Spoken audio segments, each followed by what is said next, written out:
say, so I'ma do this every day. I'll be writing things until I'm fucking buried in my grave. 6 feet deep under, but my body won't decay. Cause my messages are timeless, so they'll put them on display. Oh yeah. 부모마저 버린 불우한 흑인 범죄자 아이에서 미국의 복싱 레전드까지 등극한 그야말로 파란만장한 롤러코스터 같은 삶을 산 사나이. 복싱 역사상 가장 강렬하고도 임팩트 있는 전성기를 지냈으나 각종 기행과 사생활 문제로 인해 나라까지 떨어졌던 선수, 바로 마이크 타이슨입니다. 1966년 뉴욕 브루클린에서 태어난 마이크 타이슨은 매우 불우한 어린 시절을 보냈습니다. 그의 친모는 몸을 파는 창부였으며 친아버지는 집을 나가 가정을 전혀 돌보지 않았죠. 그리고 마이크 타이슨은 야수 같은 파이터 시절과 다르게 어린 시절 굉장히 소심한 아이였다고 합니다. 새를 좋아해서 율리우스라고 부른 애완새를 키우는 것이 유일한 낙이었으며 심지어는 여자아이한테도 맞고 다녔다고 하는데요. 그러던 그가 숨어있던 파이터의 본능을 깨우친 순간은 바로 10살이 되던 때였는데 동네 불량배들이 타이슨의 애지중지 키우던 새 율리우스를 잔인하게 죽여버린 사건 이후였다고 합니다. 이성을 잃은 어린 타이슨은 자신보다 5살이나 많은 불량배 여러 명을 모조리 때려 눕혔고 얼굴을 묵사발로 만들어 놓으면서 자신이 가지고 있던 힘을 깨우치게 됩니다. 그렇게 소심했던 흑인 아이는 이 사건 이후 총을 차고 다니며 강도짓을 일삼는 범죄자가 되고 맙니다. 12살이 될 때까지 총 51회나 체포되는 등 타이슨은 소년원을 마치 제 집처럼 들락거리게 되고 이 소년의 인생은 더 이상 희망이 없을 것만 같았죠. 그렇게 여느 때와 다름없이 소년원의 수검쟁이던 타이슨은 한 복싱 트레이너로 만나게 되는데 그의 이름은 바로 밥 스튜어트였습니다. 밥 스튜어트는 소년 재활 프로그램의 일환으로 소년원을 다니며 복싱을 가르치던 사람이었는데 우연히 타이슨의 몸놀림을 보고 그의 재능이 심상치 않음을 느끼게 됩니다. 그리고 곧바로 타이슨을 불러 어딘가로 데려갔는데 그곳은 전설적인 복싱 트레이너 커스 다마토의 체육관이었죠. 여기서 타이슨은 그의 인생을 바꿔줄 운명의 스승을 만나게 됩니다. 어린 타이슨을 소개받은 커스 다마토는 이미 은퇴를 앞둔 72살의 노인이었습니다. 그는 플로이드 패터슨과 호세 토레스라는 세계적인 복싱 챔피언들을 길러냈고 영원한 복싱계의 전설 무하마드 알리가 직접 찾아와 같이 일을 해보자고 제안할 정도로 복싱계에서는 유명한 트레이너였죠. 약 50년간 복싱 트레이너로 일하며 수백 명의 선수들을 발굴한 다마토에게 범죄 이력이 있는 타이슨은 그저 평범한 양아치로 여겨질 수도 있었습니다. 그러나 다마토는 밥 스튜어트에게 우선 타이슨과 스파링을 해보라고 제안했고 매섭게 주먹을 휘두르는 어린 타이슨의 재능을 알아본 다마토는 이 어린 선수를 받아주기로 결정했습니다. 여담으로 이때 다마토는 스파링이 끝난 후 이 녀석은 역사상 최연소 세계 챔피언에 오르게 될 것이다 라고 조용히 말했다고 합니다.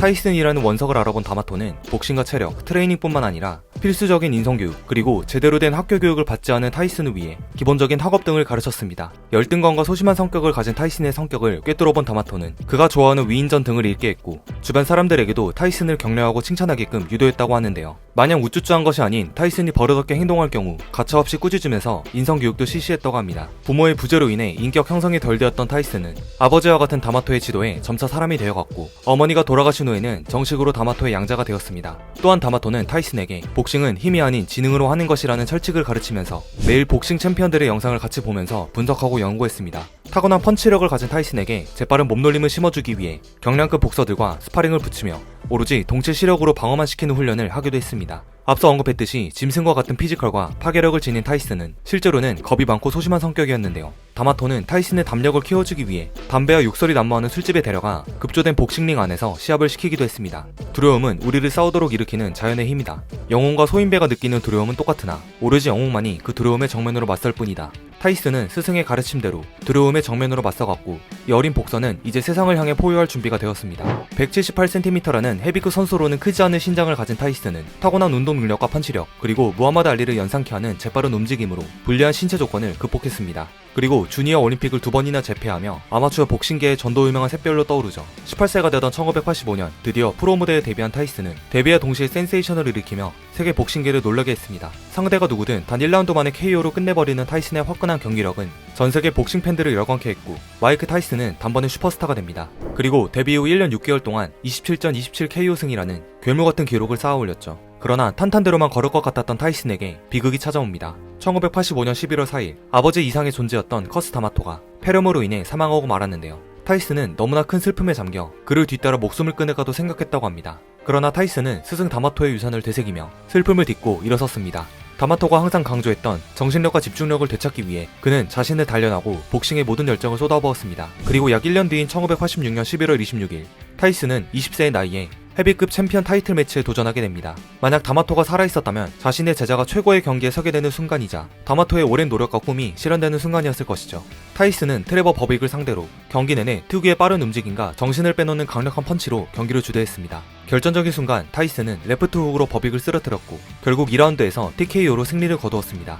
이로써 마이크 타이슨은 최연소로 그토록 염원하던 헤비급 챔피언 자리에 오르게 되었습니다. 새로운 전설의 탄생이었죠. 타이슨은 이후 5년간 세계 복싱계를 지배하며 80년대 복싱의 최고 선수로 군림하게 됩니다. 1987년 3월에는 제임스 스미스를 상대로 승리하면서 WBA 세계 챔피언 타이틀을 차지했고 그해 8월에는 34경기 무패 행진을 자랑하는 토니 터커를 상대로 무패 대 무패 외나무다리 승부에서도 12라운드를 꽉 채우는 명승부를 연출한 결과 판정승을 거두며 IBF 타이틀까지 차지. 이로써 타이슨은 가장 권위 있는 세계의 복싱단체 타이틀 통합을 이룩했습니다. 특히 전성기 시절 타이슨의 목둘레는 52cm에 달할 정도였는데 목 두께가 두껍다 보니 얼굴에 강력한 펀치를 맞아도 목뼈와 목살이 충격을 잘 흡수해주어 KO를 잘 당하지 않는다는 장점이 있었다고 합니다. 1980년대 후반에서 1990년대 초반까지 타이슨은 세계에서 가장 높은 수입을 올린 운동선수 중 한 명이었습니다. 경기 수당, 스폰서, 광고 출연료 등 타이슨은 전성기 동안 하나로 약 3,500억 원을 벌어들인 것으로 추정됩니다. 이렇게 화려한 전성기를 누리면서 단번에 부자가 된 타이슨이지만 그를 인격적으로 보호해줄 다모토의 빈자리는 생각보다 컸습니다.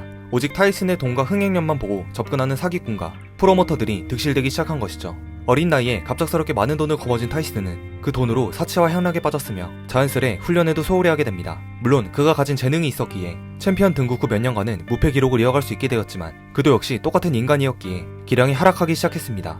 마이크 타이슨은 90년대에 들어서면서 자신의 커리어에서도 사생활에서도 문제를 일으키며 몰락의 길을 걷게 되는데요. 그 시작은 바로 1990년 2월 11일 도쿄에서 펼쳐진 제임스 더글라스와의 타이틀 7차 방어전이었습니다. 상대는 무명의 파이터였고 타이슨은 이미 복싱의 신으로 추앙받고 있었습니다. 누가 봐도 타이슨이 가볍게 타이틀 방어에 성공할 거라 믿어 의심치 않았지만 경기가 시작되자 타이슨은 무거운 몸놀림을 보이며 고전하기 시작했습니다. 1라운드 KO는 고사하고 더글라스에게 신나게 얻어맞은 타이슨은 빈틈을 노려 강력한 카운터 펀치를 날려 더글라스를 쓰러뜨립니다. 하지만 쓰러진 더글라스에게 심판이 10초 카운트를 느리게 세는 변수가 발생했고 더글라스는 다시 일어나 반격을 시작하죠. 그렇게 재개된 경기에서 더글라스는 타이슨을 거침없이 몰아붙이고 결정적인 레프트 펀치를 날립니다. 그렇게 치명타를 입은 타이슨은 쓰러져서 일어나지 못했고 10라운드에 KO로 패배를 당하게 됩니다. 타이슨은 처음으로 패배를 겪으면서 그동안의 무패 행진이 깨지게 되었습니다.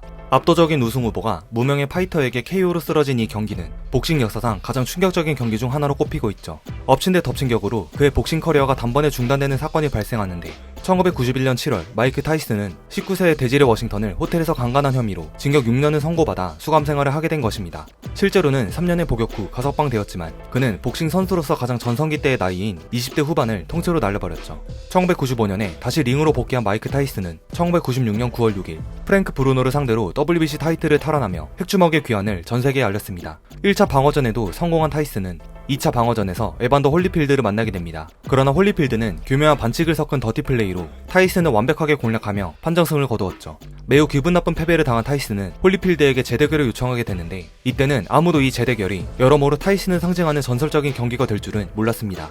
홀리필드는 재대결 링에서도 심판의 눈을 피해 니킥을 사용하는 등 상당히 교묘한 방법으로 반칙을 저지르며 타이슨을 상대로 더티 플레이를 시전합니다. 이미 첫 대결 때도 많은 반칙을 당했던 타이슨은 점차 평정심을 잃고 분노가 끓고 있었죠. 결국 이성을 잃은 타이슨은 홀리필드의 귀를 물어뜯는 초유의 돌발 행동을 벌이게 됩니다. 당황한 홀리필드는 폴짝 뛰며 괴로워했고 타이슨에 의해 귓바퀴 일부가 잘릴 정도였다고 합니다. 이 사건으로 타이슨은 당연히 실격 처리되었고 복싱 선수 자격 정지의 중징계를 받아 무기한 휴식기에 들어가게 되었습니다. 이 기절초풍한 사건의 여파로 그간 핵주먹이라는 별명을 자랑했던 마이크 타이슨은 핵이빨 타이슨으로 불리며 본인의 명예에 큰 타격을 입습니다. 사상 초유의 핵이빨 사건으로 강제 휴식기에 들어선 타이슨은 2000년대 초반이 되면서 복귀를 하였으나 이제 그도 운동선수로서 황혼기에 접어든 30대였기 때문에 더 이상 과거의 맹렬함은 찾아볼 수 없었습니다. 2005년 6월 12일 케빈 맥브라이드에게 판정패를 당한 것을 마지막으로 타이슨은 짧고도 강렬했던 복싱계의 은퇴를 공식적으로 선언했습니다. 이 시기 타이슨은 초라한 선수 생활의 말년을 보내며 전처 로빈 기븐스와의 지리멸렬한 이혼 소송으로 힘겨운 시간을 보냈습니다. 어마어마한 위자료를 지급하면서 결국 2003년에는 파산 신청까지 하게 되었는데요. 타이슨이 챔피언에 등극한 후 벌어들인 약 3천억 원을 모두 사채와 합의금으로 날려버린 것이었습니다. 그리고 2009년에는 자신이 가장 사랑했던 늦둥이 딸 엑소더스를 사고로 인해 비극을 겪게 됩니다. 수많은 굴곡을 겪어온 타이슨에게도 이 사건은 내 인생에서 가장 절망적인 순간이라고 할 정도로 큰 충격이었습니다. 아이러니하게도 항상 과격한 성격으로 인해 사생활 논란을 일으켰던 타이슨은 딸의 죽음 이후 조용히 자중하는 성격으로 변화했다고 합니다. 타이슨은 시끌벅적했던 과거의 삶을 뒤로하고 각종 방송 출연, 사업 확장 등 일반적인 은퇴한 스포츠 스타의 삶을 살아가고 있습니다. 우락부락한 이미지와 다르게 언변도 뛰어난 편이었기 때문에 미국 엔터테인먼트 업계에서 믿고 섭외하는 스타 중 한 명이기도 합니다. 새를 사랑하는 사람답게 동물 관련 프로그램에 출연하여 새 키우는 법을 강의하기도 하고 과거 핵이빨 사건의 악연이었던 홀리필드와 토크쇼에 같이 출연하여 쿨하게 화해하기도 했습니다. 홀리필드 또한 복싱계를 은퇴하고 조미료 사업을 하는 중이었는데 여기에 대해 타이슨이 이 조미료를 치면 홀리필드의 귀따구도 먹을만 했을 거다라며 유쾌하게 드립을 치기도 했죠. 또한 2014년 브라질 월드컵에서 이탈리아 수비수 키엘리니를 깨물어 화제가 된 루이스 수아레즈에 대해서는 경기를 하다보면 열정이 넘쳐서 그럴 수도 있다라며 옹호 발언을 하기도 했는데요. 과연 원조 핵이빨다운 발언입니다. 이렇듯 은퇴 이후 마이크 타이슨은 드라마틱했던 그의 삶과 커리어와 더불어 본인 자체도 뛰어난 스타성을 지닌 인물이기에 방송 내외적으로 성공한 스포츠 엔터테이너로서의 삶을 누리고 있습니다. 그의 이야기는 다큐멘터리와 드라마로 제작되기도 했으며 간간히 이벤트 복싱 경기도 추진하며 올드 복싱 팬들의 추억을 자극하기도 합니다.